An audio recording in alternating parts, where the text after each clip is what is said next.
All right, in this video, we're going to look at the chi-square goodness of fit. This test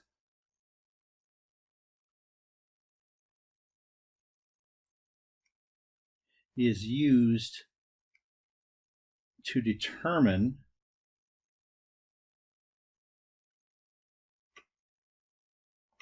if a distribution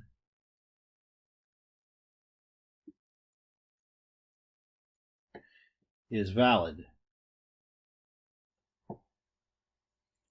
We do this by comparing observed outcomes versus expected outcomes. As an example, suppose an entertainment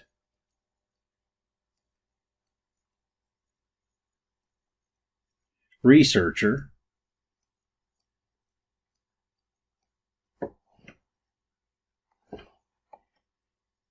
determines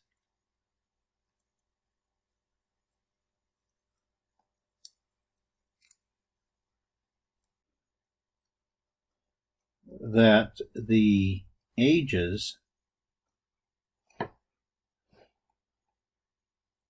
of viewers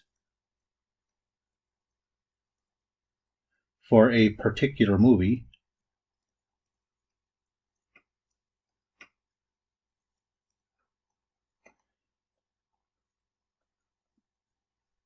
follow these percentages.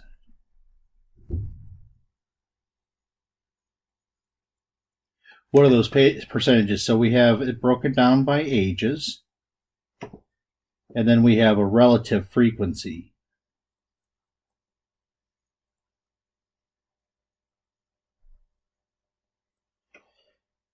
So the ages that we break this down, 2 to 4, 5 to 10, 11 to 17, 18 to 22, 23 to 40,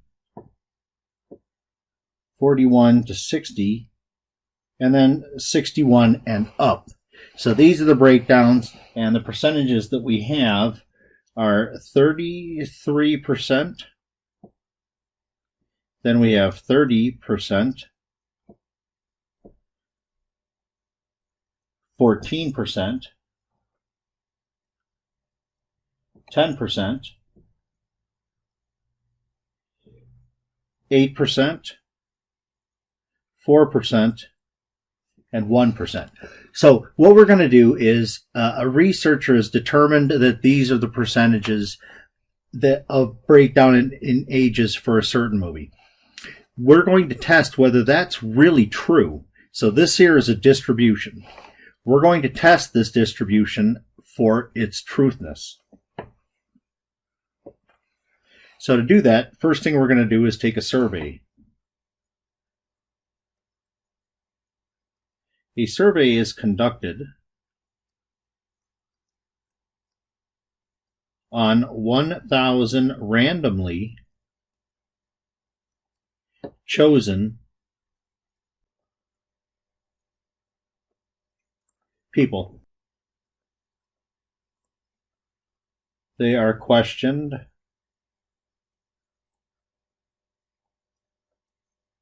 to see if they went and saw the movie. So we've got what we think is the right thing, but then we break it down the same way with an actual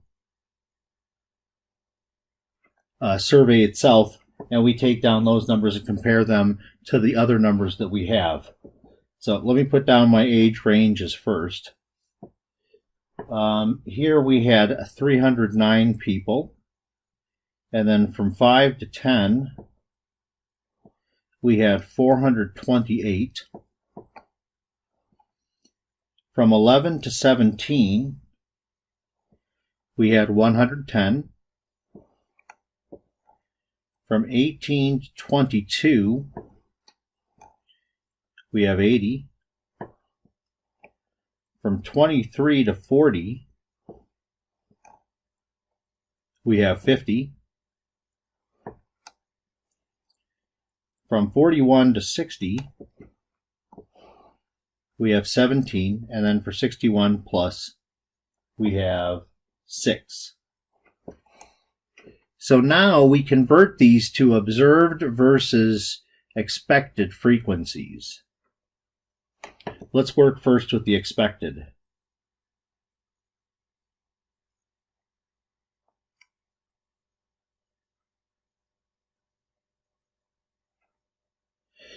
So suppose we took what was given at the beginning, these were expected, and we want to see if we converted that to the number of people out of 1,000. Those will be our expected frequencies.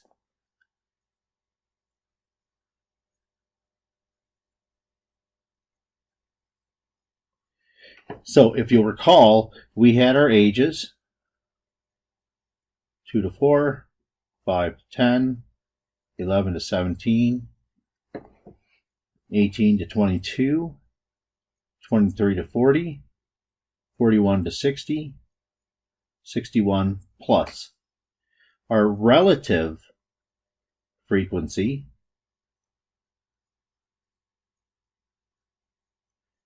these were the percentages. These were 33%, 30%, 14%, 10%, 8%, 4%, and 1%. Now, if we want the actual frequencies, these will be the things that we're comparing. So let me call this column E. So we're going to take the 33% times 1,000, and that gives us 330. 30% times 1,000 equals 300. 14%.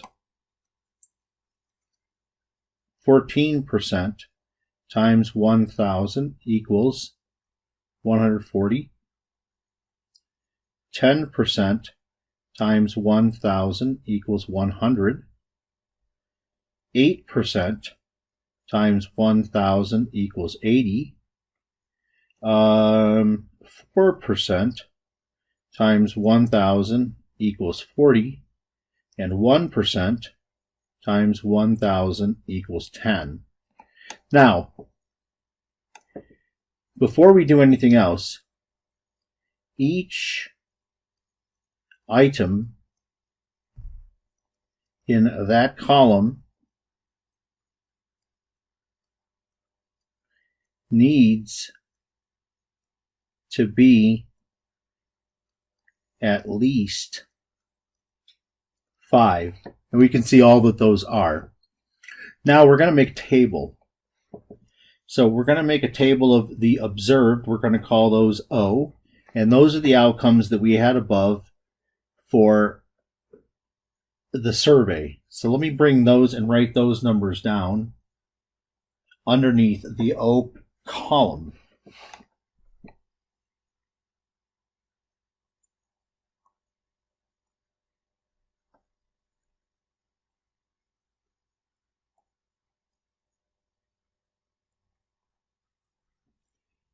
And then we want to put the expected outcomes. These are the ones that we were given at the very beginning, the percentages. Those are the ones that we want to put in for the E column.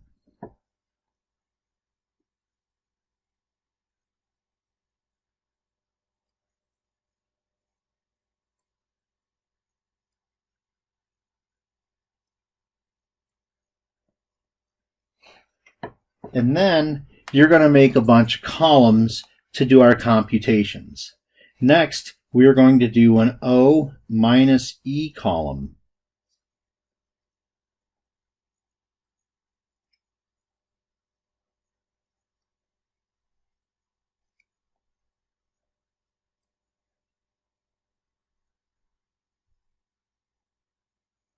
Then we want to do an O minus E squared. So we want to square all those things in that column. I do not, off the top of my head, have the capability of doing all these, so I'm just going to bring up the calculator and we'll let it do most of this work for me. You don't have to worry about negatives because once you square them, well, they're not really going to, they're going to become positive. And let's see what we got here. We got 441. 128 squared.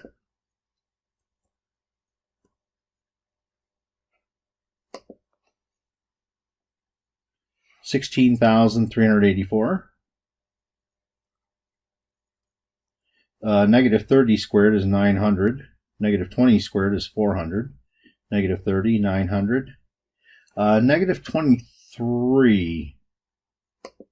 Let's see, 23, and then I square it.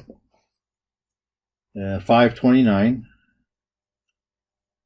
And negative 4 squared is 16. Not quite done yet. Now we do an O minus E squared as in the last column. Let me fix my square up there. But then I'm going to divide by the E column. So I'm going to take 441 and divide it by 330. I am going to go to 4 decimal places with this. Let me move that out of my way. And I'm not sure where to put this thing, so it's really out of the way. Well, we'll kind of move it around, I guess. So I'm going to do 441, and I'm going to divide it by 330. I'm going to keep 4 decimal places, so I want 1.3364.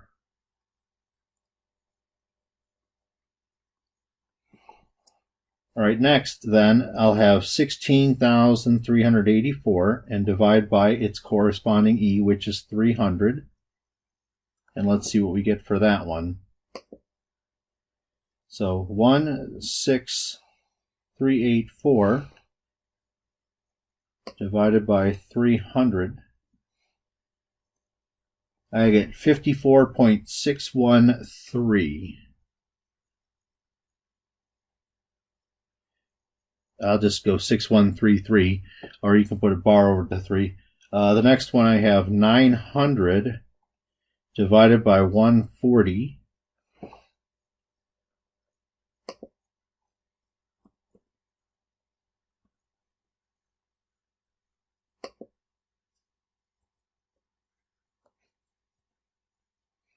$6.4286. 6.4286.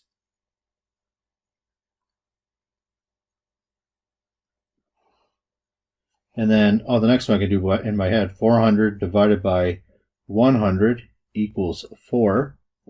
900 divided by 80 .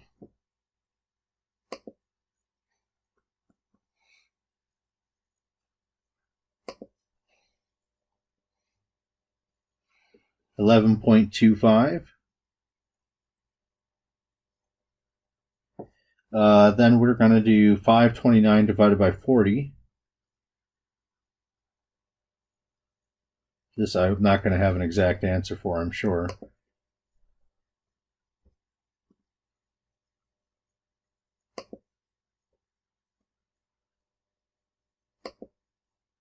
$13.225. I guess it was wrong there. And then finally 16 divided by 10, that equals 1.6. Now, what we really want is this fourth column. Add up all of these numbers. So I'm going to take the sum of the O minus E squareds divided by E. And that's where I add up these numbers here. So let's go ahead and add those up.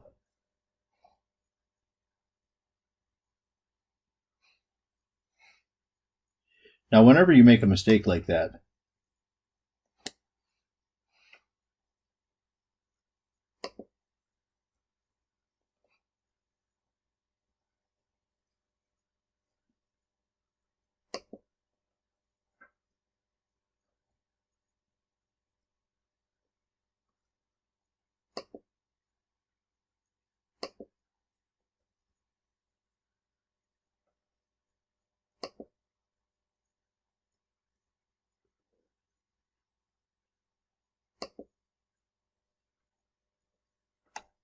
and let's see what it all adds up to be. 92.4533.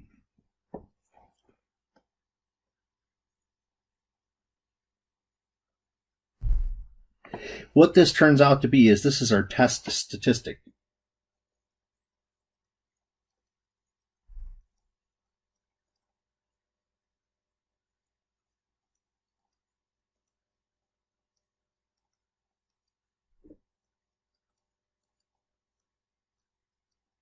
Let's test the claim.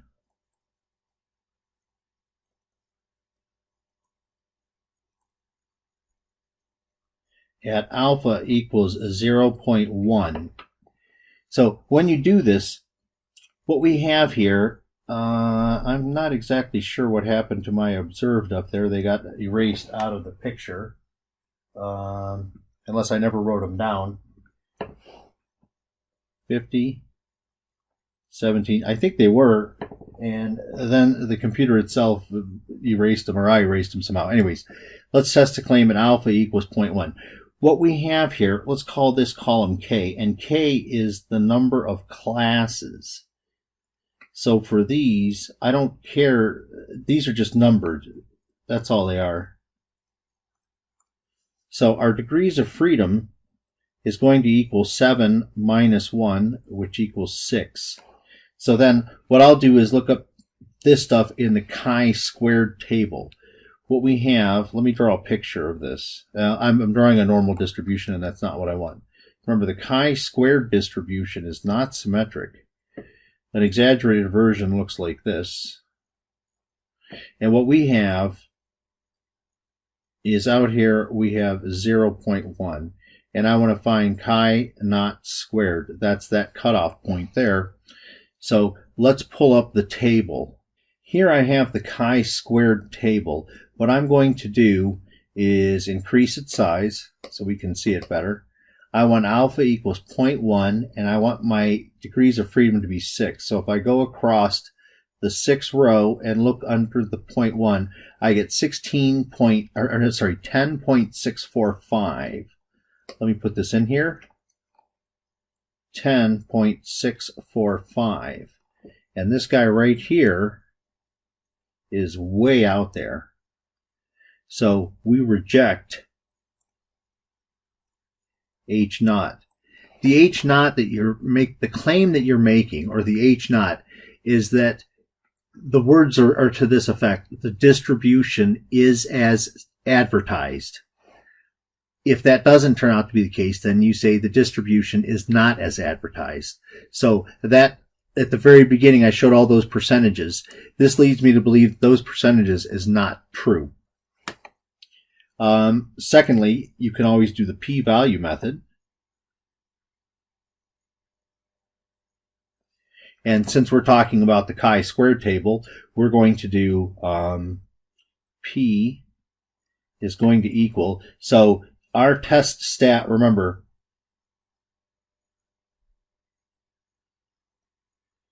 was chi-squared was approximately 92.4533. So when we do the calculator and try to give this, since we're looking for an area, that's P is an area, we're going to switch to the distributions. Second, distributions. I want a CDF. In this case, I want the chi-squared. So I am going to down arrow until I see chi-squared CDF, which there it is. Let's enter that. It's going to require things. Well, this is here, right here will be our lower. So we're going to have 92. Before I put this in here, let me minimize this for a second. Here's our situation for the p-value test. Here, this time, we know that this is 92.4533, and there's p. So let me come back to the calculator. It'll start at 92.4533, and it will go off into infinity. If you remember how to write infinity in this, one way to do it is 1 and choose second. What is that, a comma? So it makes a little e. You can't type in the letter E for it to work. You have to use the little e. Our degrees of freedom then is equal to 6. And let's see what we have for our answer. 9.366 times 10 to the negative 18. And to be complete, 92 infinity 6. This is chi-squared CDF, your starting point, your ending point, and then your degrees of freedom. And this gave me approximately 9.366 times 10 to the negative 18. Now, if you don't know what that means if I wanted to write this out in regular notation, I would have to move the decimal to the left 18 places. And so that number would be there'd be 1, 2, 3, 4, 5, 6, 7, 8, 9, 10, 11, 12, 13, 14, 15, 16, 17. Finally, I get to the digits. Well, alpha was equal to 0.1. You can see that alpha is much bigger than p. Since alpha is greater than p, we reject H0. Now, I wanted to redo this example just a little bit.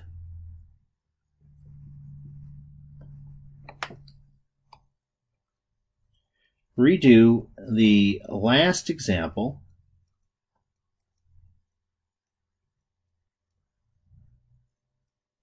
But use the calculator more. What does that mean? Well, let me bring up the calculator here. If I take a look at my stat and I edit, right now I haven't put any of the data in. What I'm going to do is hit delete over and over again so that I have a clean thing to work with. Move over and then delete those. Now, for L1, let's put those observed frequencies. So the way it's going to look on my calculator, I'm going to have O will be my L1 list. Let me write those numbers down again.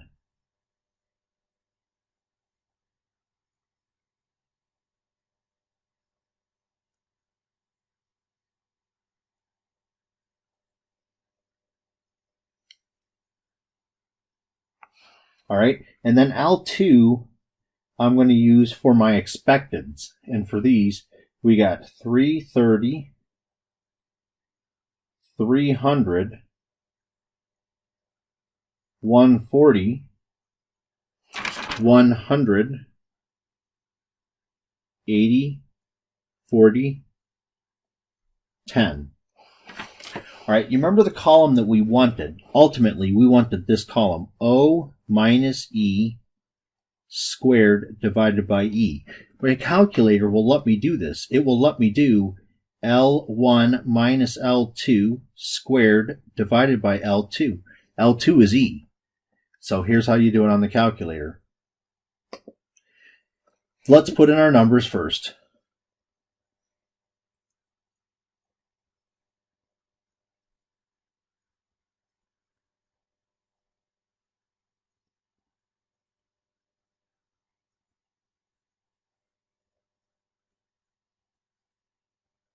And you know if you have enough data because it tells you where you're at in terms of the data. It counts them as you type them in.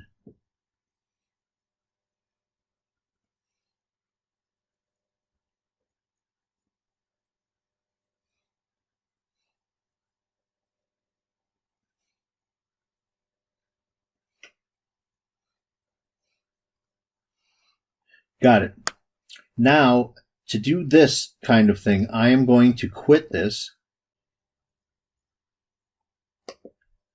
All right, second list that's above stat, press 1, minus second list, number 2, finish the parenthesis, square it, divide by L2, so second stat,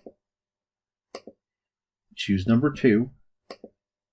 Now click this STO button. We're going to store all of that into L3. So press second stat again.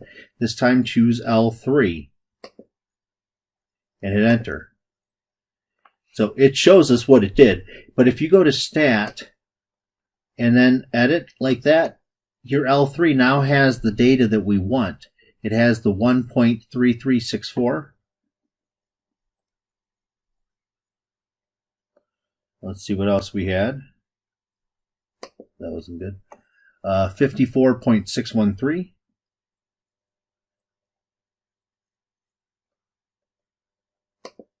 Next, 6.4286.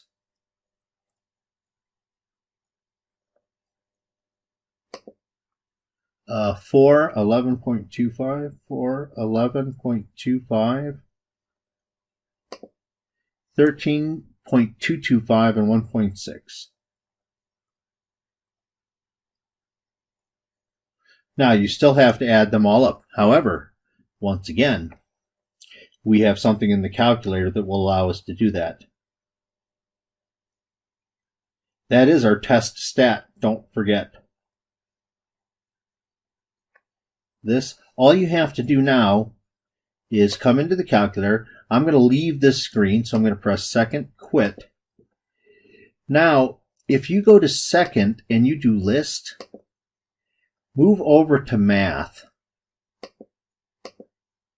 Look at number 5. I'm going to click on 5, and then in there I'm going to put L3.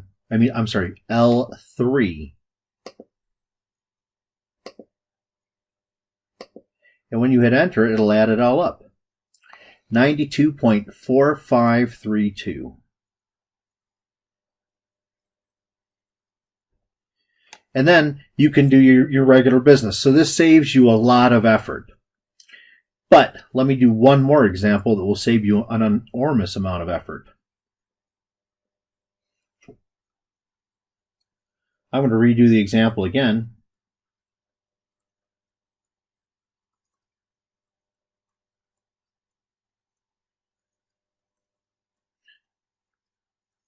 But let the calculator do all of the work. Here it's very easy. Now, you've still got to enter the data. I guess unless you have a calculator you can talk into, then you wouldn't have to do anything, but you do have to still enter the data. So we've entered the data. What are we going to do with it? What you want to do is click on Stat. Up here we want to go to Tests.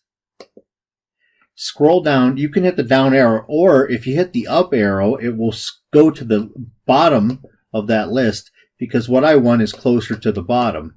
I want D, chi-squared GOF. That's goodness of fit test. That's exactly what that thing is. You don't have to do anything. I'll hit enter. And then we put observed in L1. You can change these as needed. The expected was in L2. I need to change DF to 6. And that's it. We can calculate it, or we can draw a picture. I'm going to keep it on calculate and hit enter. See what it gives us? It gives us the test stat.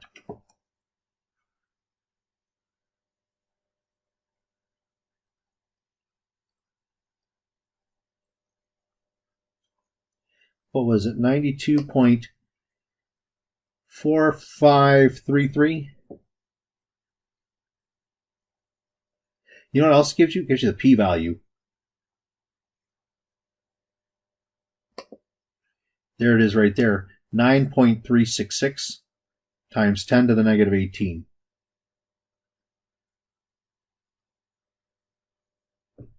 So you can do whatever you want. You can do p-test or use the p-value. You can use the classical method. Either one will work. Your calculator is capable of this.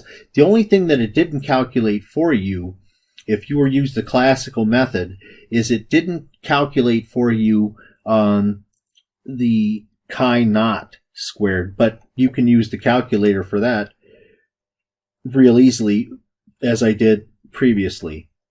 So this way it will do practically everything for you. So what I'm going to do is a couple of examples with this method where the calculator will do pretty much the whole thing for me. So this brings us to the chi-squared goodness of fit test. And I'm also combining it with the hypothesis test.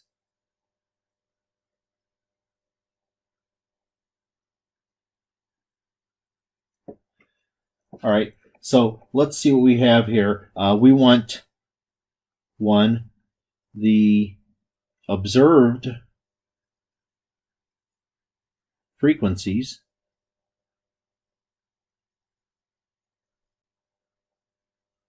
are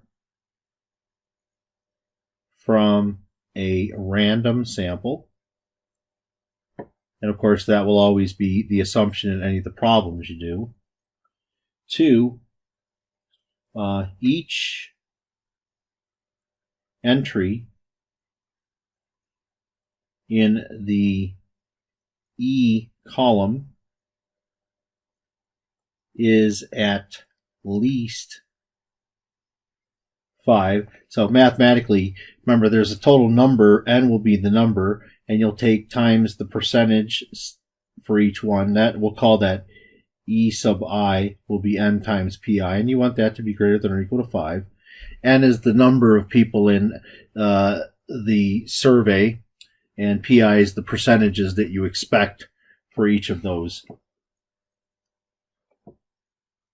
Next, we have H naught will look like this. The distribution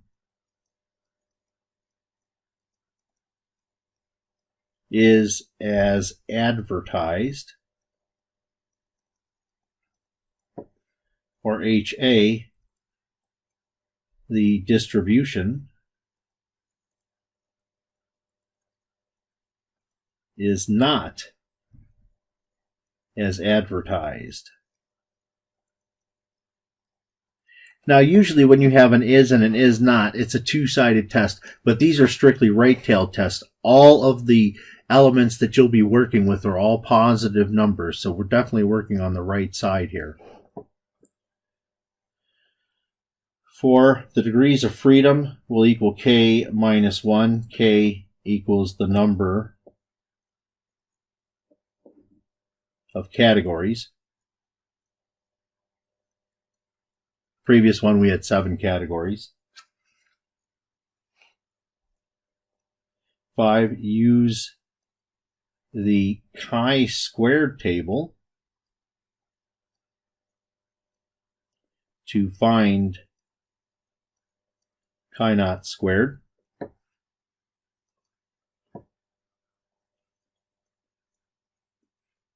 Test stat, that is the sum of the O minus E squareds over E.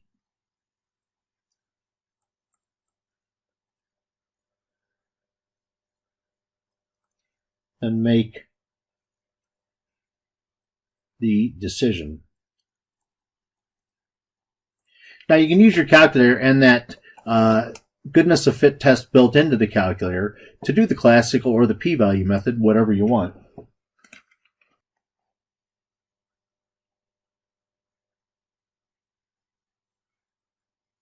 All right, here we have an example.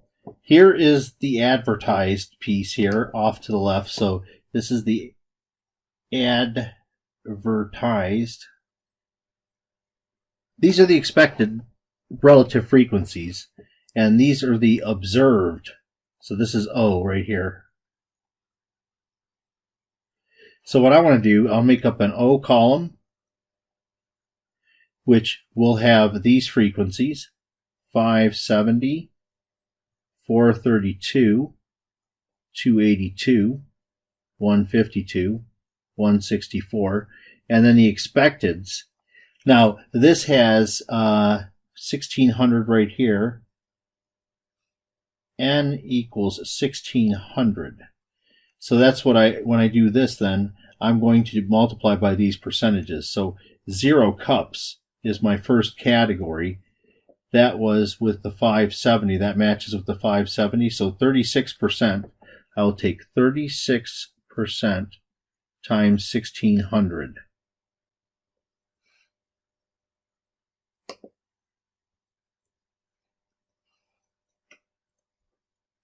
$576. And the next one, 1 cup is 26%.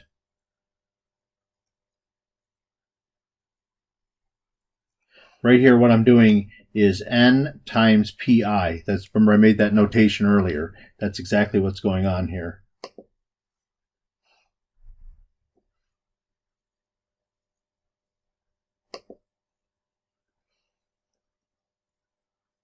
$416. The next one, what was 2 cups? It was 19%. And I saved myself a little time by doing these percentages first. 3 cups was 8%. That's 1,600, not 1,000. And then 11% for 4 or more. So let me get all those numbers. 304. Next, 8% times 1,600. That's 0.08 times 1,600. 128. And then 11% times 1,600.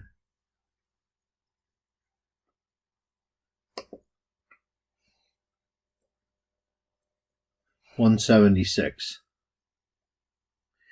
So this is what I'm going to put into L1. This is what I'm going to put into L2. That's all the work you have to do. Let's go ahead and get those in there. I can keep the calculator up while I do it.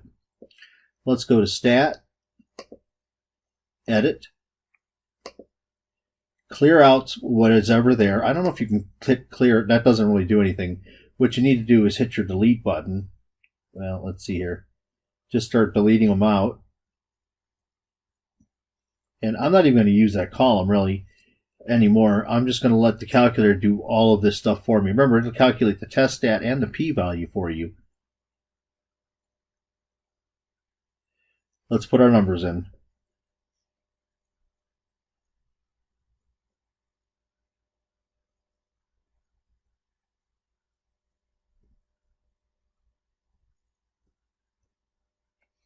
So we have a total of 5 categories. That means our degrees of freedom is 4. Let me put our next 76.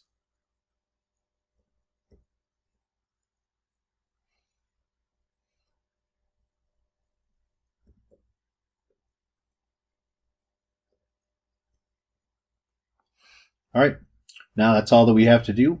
Go to Stat, go to Tests, and now I think about it, let me come back to Stat for a second. Let me go back to Edit. You have to be careful. You've got to make sure that you leave these screens cleanly. Sometimes, if you leave it where it expects you to put a number in here and you go to something else, it might put it in the wrong spot. So it's best to go Second, Quit. Best to start from here. Now go to Stat, move over to Tests, and then scroll all the way down until you get to letter D, which is chi-squared GOF test. L1 and L2, like we said, we have degrees of freedom is 5 minus 1, that is 4. And let's go ahead and draw, or get our numbers. My chi-squared, my test stat is 7.588.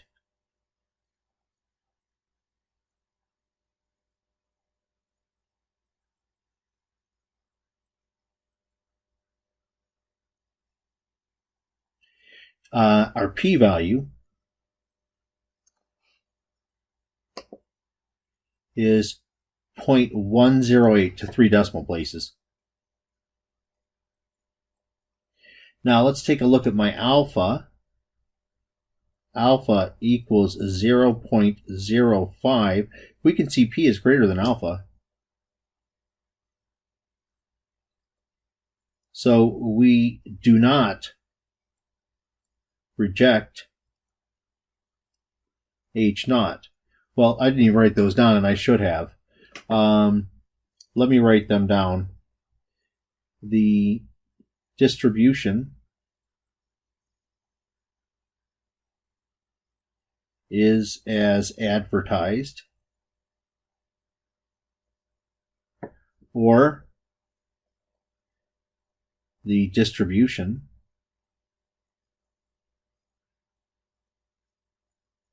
is not as advertised. One thing I probably should have done, we should have, before I go further, remember a quick check, all of these numbers in the E column have to come out to be greater than 5, greater than or equal to 5, and all of these are, so we know that we could proceed. I should have done my HA and H naught and HA first, and the p-value method shows that we do not reject H naught. What if instead I wanted to use the classical method? So for the classical method,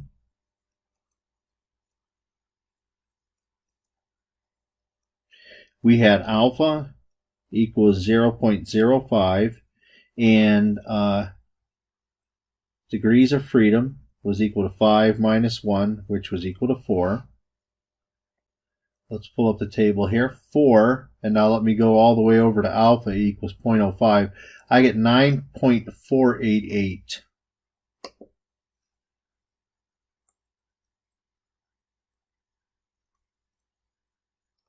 So our picture, remember our test stat is approximately 7.588. So if you draw a picture of this situation,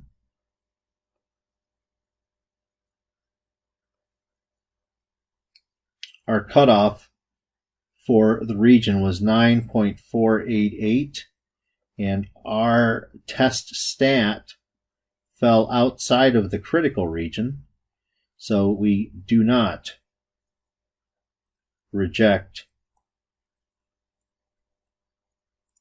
H naught.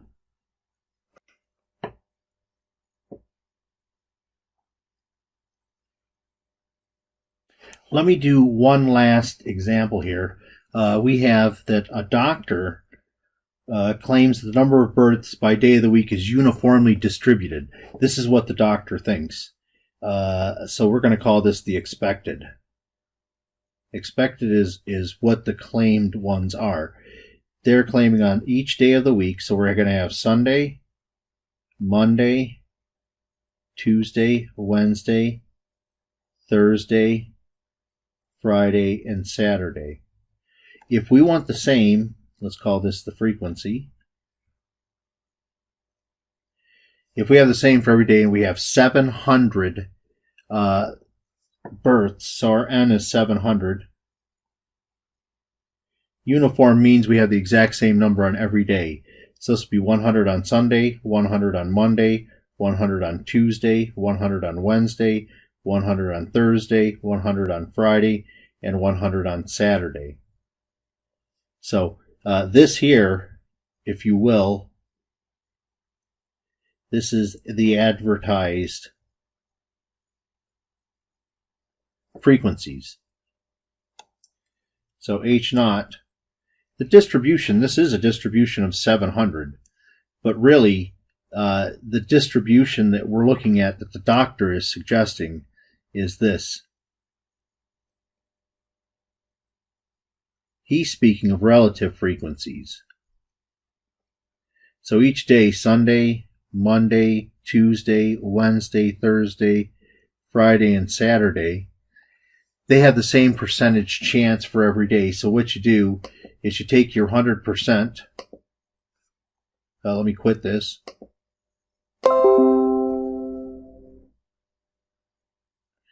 Take your 100% and divide it by 7, because it's 7 uniformly put through, and we have 14.2857.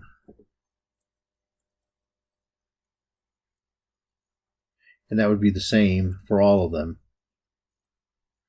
That's what uniform means.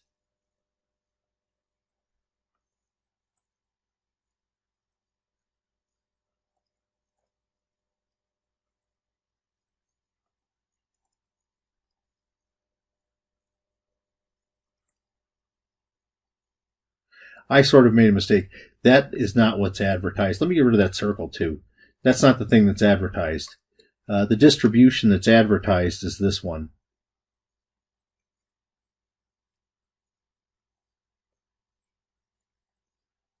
Because we're making a test of the population, and we take a sample and we test that sample against what we think the population should be. This here is converted to expecteds by multiplying each of these, if you will, by 7. And not 7, by 700. If you take 700 and multiply it by each of these, you'll end up with 100 in every single row. So anyways, H naught, the distribution is as advertised. And then HA is the distribution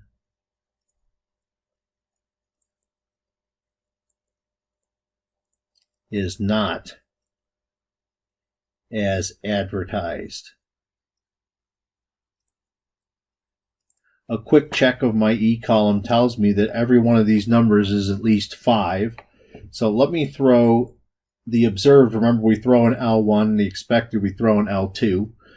You don't have to put them in those spots, but it's the easiest thing because everything is defaulted. That is the default of the calculator. Let me go and edit. Now, I only had 5 pieces of data last time. This time I have 7, so I'm just going to overwrite.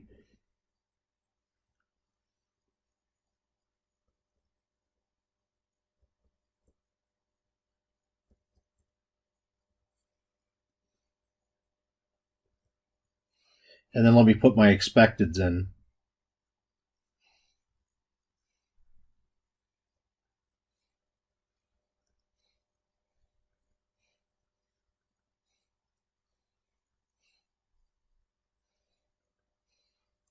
Got to be careful. I notice I do this sometimes if you type the numbers too fast. There. Let me enter that. And let me make sure my numbers are all right. 108. Let me come here. Am I missing? Oh, okay, I see the top now. 68, 108, 115, 113, 111, 108, 77. Good. Now then, all we have to do is click on Stat, mosey on over to Tests, scroll down until you get to D, chi-squared GOF, and this time, the degrees of freedom, we had 7 for our number, and you can actually just type 7 minus 1 into that spot if you don't feel like doing that meager calculation. Let's hit enter and enter. So it gives me my chi-squared is 21.96, so the test stat, if chi-squared is approximately 21.96, it may be exactly that for all I know, and the p-value is approximately, let's see what it is in here, 0.001. Now let's see what my alpha was given to me. Alpha is 0.1. So P is less than alpha, which implies that we reject H naught. That's the p-value method. If you want the classical method,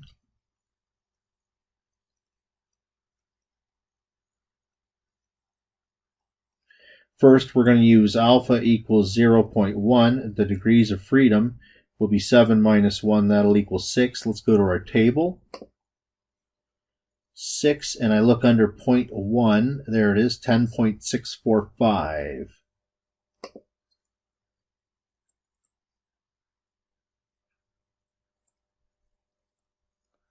So what would that look like? We have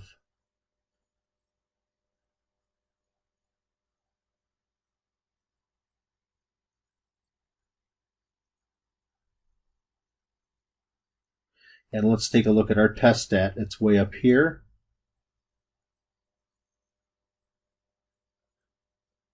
And since it's in that region, we reject H naught.